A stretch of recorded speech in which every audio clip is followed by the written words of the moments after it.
Taşeron işçilerimiz, kamu şirket personellerimiz bu düzenleme ile herhangi bir kadro veya sözleşme statüsüne tabi tutulmuş olmayacaklar. Tabii ki Türkiye genelinde 1.076.000 taşeron işçimizin talebi aslında kadrodur veya kurumlarla sözleşme yapmaktır. Şirketlerin, firmaların aradan çıkarılıp kurumlar bünyesinde devlet güvencesine alınmaktır talepleri. Lakin bu düzenleme ile böyle bir olgu gerçekleşmeyecek. Bu anlamda aslında taşeron işçinin talebi tam anlamda gerçekleşmiş olmayacak. Lakin ilk etapta düzenleme üzerinden hareket edildiği için düzenlemenin taşeron işçinin iş hayatına bir nefes aldıracağı, rahatlık getireceği düşünüldüğü için düzenleme üzerinden gidiliyor.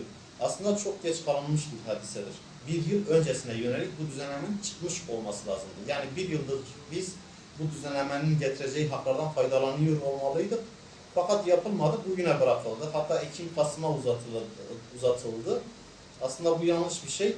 Lakin Ekim-Kasım dediği vakit Türkiye Büyük Millet Meclisi, Türkiye Taşeron İşçisi'nin de talebi kadroya yönelik daha şiddetli ve daha sıcak bir şekilde gelişecektir bu talep. Bu anlamda bu düzenleme kadro veya sözleşme getirmiyor. Lakin taşeron işçinin talebinin de kadro veya sözleşme, kurumlarla sözleşme olduğunu toplumumuzun bilmesi gerekmektedir. Bizim asıl talebimiz meclisimizden, siyasi iktidardan ve muhalefetten talebimiz kadro veya sözleşmeye tabi tutulmaktır. Lakin bu yapılmazsa bu düzenlemenin neler getireceği de merak konusudur. Çünkü düzenlemenin getirecekleri henüz detaylı olarak kamuoyuna sunulmuş değil.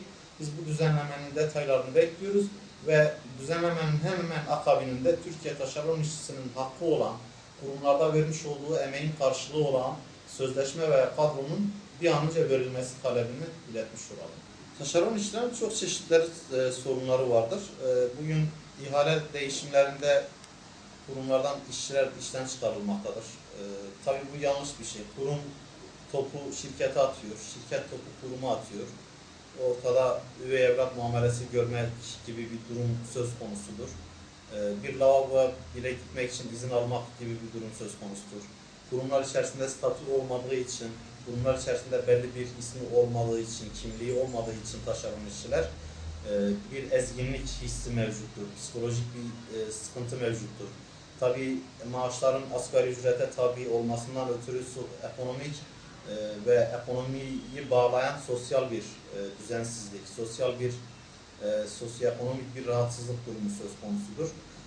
Haksızlığa uğradığını düşündükleri için adil olmayan tavırlarla, davranışlarla ve uygulamalarla baş başa kaldıkları için hukuksuz bir durum söz konusudur. Vergi indiriminin yapılmasını, asgari ücretten vergi indiriminin yapılmasını ve bunun maaşlara yansıtılmasını talep ettik. Onunla ilgili daha sonra siyasi partiler de bir takım taleplerde bulundular. Biz geçen ay içerisinde Çalışma Bakanımızla görüştük. Maaşlarla ilgili bir düzenleme olacak mı? Evet, olacak dediler ve maaşların taban rakamının 1050 TL olacağını söylediler. Biz de KAŞİK olarak 1050 TL'nin üzerine vergi indiriminin de vurularak maaşların 1200-1250 gibi rakamlara tekabül etmesini talep ettik.